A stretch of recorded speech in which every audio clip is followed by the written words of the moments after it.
Terima kasih atas perhatiannya dan partisipasinya. Semoga acara berjalan lancar dan berkah. Wassalamualaikum warahmatullahi wabarakatuh. Hormat kami, saya Neni Anggreni. Tepuk tangan yang paling meriah dari Ibu Neni dan menempatkan diri perwakilan dari para penerima bantuan sembako.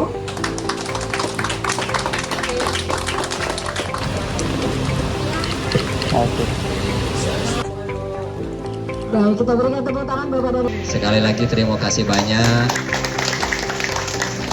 Mudah-mudahan bentuk kepedulian ini dapat Bapak Ibu terima apa adanya.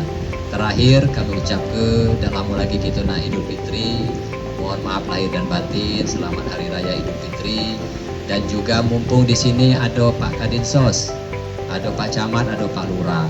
Bagi dokumen pendudukan yang dokumen kependudukan yang belum, apa baik namanya, KIS, terus KIA, akte kelahiran, KK, dan lain sebagainya, silakan hubungi Pak Lurah, Pak Camat, dan Pak Kadinsos.